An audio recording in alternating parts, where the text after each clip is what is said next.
Let's let this snowflake represent $1 million.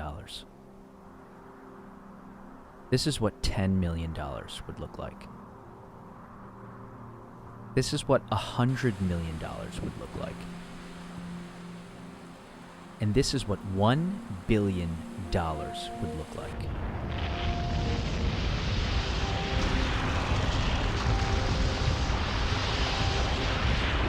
Jeff Bezos, the founder of Amazon, has a net worth of $117.3 billion. And then there's you. You're probably working a job right now watching this while you're supposed to be accomplishing a task for your employer. The job you're working is one that you got from the degree that you studied for, from a school that your parents put you through. You probably don't have much money saved up. Living expenses seem ridiculously high to you, despite having an above-average IQ, being an above-average driver, and having above-average good looks. You most likely feel as though you're not being paid enough. You have credit card debt that needs to be taken care of. Or maybe you're putting yourself through school while working part-time to pay tuition. You're studying for a degree that you hope can land you a good job someday that brings home a larger amount of money than what you're making right now. You probably don't have much, if anything, invested. Instead, probably an annoying student loan hanging over your head. Wealth, getting rich, all seems like a distant dream. Some far-fetched reality only attainable by the people who are holding a different set of cards than you. How the heck did they do it, you ask yourself, seeing all those millionaires and billionaires? Especially the ones that got there at such a young age. It baffles you, keeps you up at night. It makes you angry. They got lucky. They were born into wealth. They cheated their way to the top. That money doesn't make them happy. Money is the root of all evil. I'm not smart enough. I'm not a good test taker. I'm just unlucky. That dream you had of buying a gorgeous house for your family with a pool, or buying your favorite sports car, paying off your mortgage, traveling around the world, will forever remain that just dreams. Nothing more and nothing less. You come to the harsh realization it's a rigged game. It's been rigged from the start. And you, well, you're on the losing side.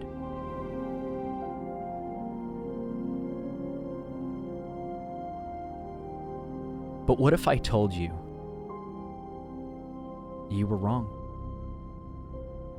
It's hard to hear you're wrong, I know. What if there was more to this equation that you didn't see? An actual equation to building wealth. A science behind the way money works, if you will. What if you didn't have to abandon those dreams of paying off your parents' mortgage or traveling around the world? By the end of this video, you'll understand there's an ace in the deck that's about to be dealt to you. But I'm warning you, you might not like to hear what I have to say. The path you're about to walk down is treacherous. It's filled with pain, struggle, toil, frustration, and it isn't for the wishful thinkers or visualization gurus. This journey is filled with ups and downs. It means swallowing some different truths about yourself, the school system, and society. If I'm honest, there will be many of you that will not make it to the end of this. In fact, there will only be a small percentage of you that will. There are casualties of war scattered along the path, a simile akin to Pilgrim's Progress. But for those of you that do, at the end of this path is wealth and fulfillment, exceedingly and abundantly more than you could ever have asked or thought or imagined. To start walking down this path is the freedom of never having to worry about money again. So, are you with me?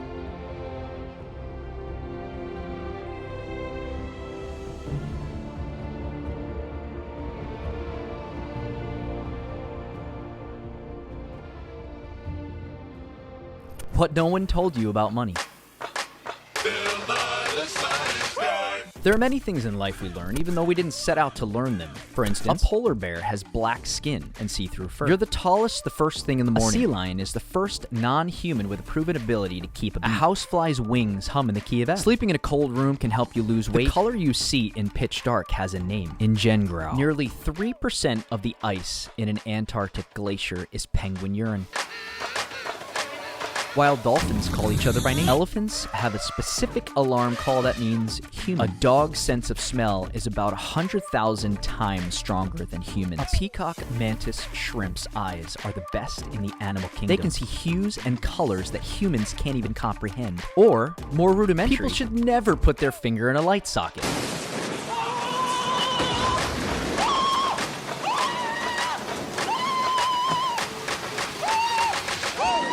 What does this have to do with money and wealth, you ask? Let me be frank.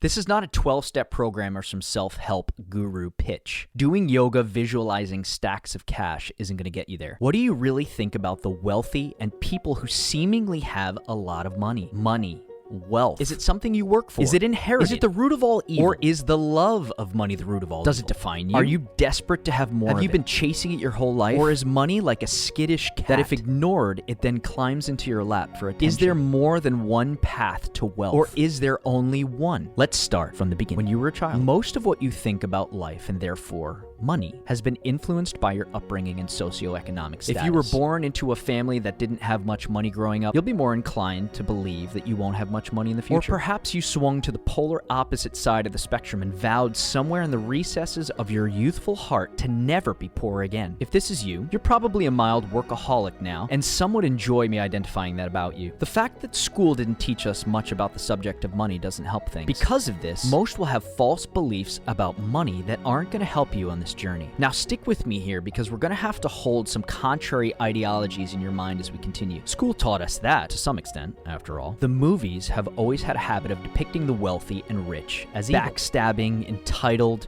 or corrupt individuals. The question is, have you been nurtured or natured into believing this stereotype? A recent report released by WealthX, the ultra-wealthy, those that had a net worth of 30 million or more, of those people, 60% were self-made, while only 28% had a combination of inherited and self-created wealth. Interesting. Warren Buffett, Jeff Bezos, Elon Musk, Mark Zuckerberg all started from right where you are. Now, what is it that these people know that you don't know? The truth is, your equation is all wrong. Here's what you've been taught. Time plus job equals money, i.e. hourly wage. I put in X amount of hours and I get paid X amount of dollars. Past a certain point, the prospect of getting a job becomes the point of an education, right? What's wrong with that? I'm gonna assume that if you're watching this, you wanna make money, more than the normal job money. And how do we accelerate this process? The definition of insanity is doing the same thing over and over again, hoping for a different result. The equation of money from a job will never get you there. We all have one precious resource, and it's the most important resource of all. And once it's gone,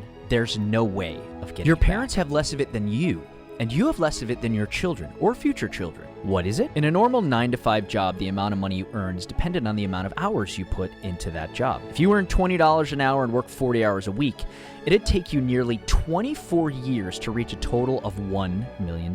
That's without factoring in taxes or any expenses you'll incur over that 24-year period, not even taking into account inflation. A cool million is nothing to sneeze at. That's a lot of money. The reality is, on a salary of $20 an hour, you can only become a millionaire at a ripe old age by living frugally and packing your investment accounts. All the while, that most precious resource is slipping through your fingers. Is that a worthy trade? So again, ask yourself, how is it that there are self-made millionaires and billionaires at such young ages? What makes them so different? The truth is, they have a better equation than you. They have a way of understanding money that you haven't quite grasped yet. The equation. Now listen very closely. In a capitalist structure, you're paid according to the perceived value that you have. I know. You're probably thinking, I'm wrong. It's your boss that determines your pay scale. Stop, collaborate, and listen. There you go again with an old pattern of thinking. People that determine your monetary value are the market, the consumers of the economy. The market is everyone. It's you, your friends, your family, and your country. For example, have you ever thought about why football players get paid millions of dollars to play a game? For players to be paid millions, there has to be a market for football in the first place. People have to see the value of them spending money on tickets and merchandise. If the market has a high demand for football, players who are at the top of their game get paid generously for it. It's not about how hard you work. It's about the market. Another example is the janitor that's mopping floors. Sweating and tiring himself out every day is paid less than the accountant sitting behind the desk. Why? Because the market perceives the value of what the janitor does to be far less than the value of the accountant. As harsh as that may sound, the janitor can be replaced by anyone. It isn't difficult to learn how to do his job. Therefore, the market won't pay him more than the guy who has spent years studying numbers, the guy who has saved his clients thousands of dollars on their taxes. But even so, we just discussed how getting a job isn't probably the right equation for building and maintaining a mass amount of wealth. What is it about people like Elon Musk, Jeff Bezos, Mark Zuckerberg that makes their perceived value so monstrous? So how can we increase our perceived value? Now you're asking the right question. The equation referring to value is the right question. If you want to increase your monetary value and make more money, solve problems. Now pause for a minute and think about what I just said. Just about all the money that circulates in the economy comes from this one basic premise: solving problems. Follow me for a second. Blacksmiths in the 1700s and 1800s solved the problem of creating objects from wrought iron or steel by forging metal, heating it up, and using tools to hammer it, bend it, and cut it. Blacksmiths produced objects such as gates, railings, light fixtures, furniture, sculptures, tools, agricultural implements, decorative and religious items, cooking utensils, and weapons. Problems? Solved. Agriculture and farming. Solved the problem of feeding the population at scale. Not everyone had the capability of growing and butchering their own food to survive, thus creating a market, agricultural farming, and butcher shops, which is still a booming market today. Later on in the Industrial Revolution, brought about the invention of railroads. In 1826, John Stevens solved the problem of transportation at scale by inventing the steam locomotive to then transport goods and services, the essential distributor in the chain between supply and demand. Problems? Solved. Imagine if the Wright brothers never took flight. Imagine if Thomas Edison in the later part of the 1800s never created the light bulb, by which our economy and our world now functions.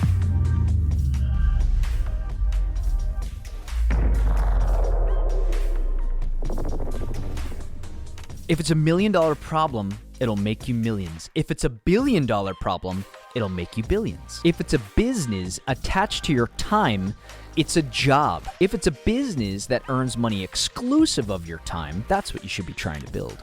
A solution to a problem. The conduit of wealth is a pipeline built by how many people you can affect. If you can affect millions, you can make millions. If you can affect billions, you can make billions. MJ DeMarco.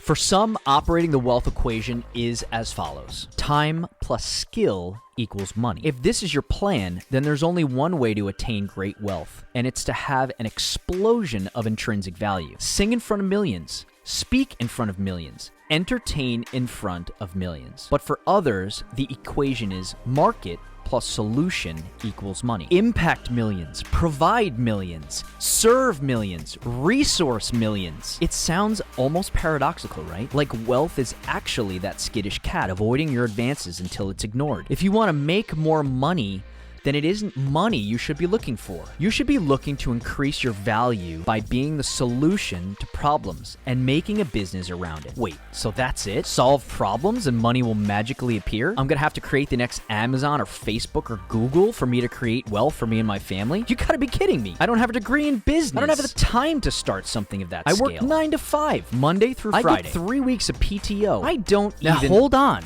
You're drifting back into the old way of thinking again. Listen to the market around you. What are people saying that they find frustrating? What are people saying that they find really inconvenient and annoying? There's opportunity everywhere. You just have to keep your antenna up so you can see the opportunities around you. How many times do we have to call an internet service provider only to be trapped in their hell maze of an answering service before someone finds the solution? The law of the lid. Who are we and who are they? Great.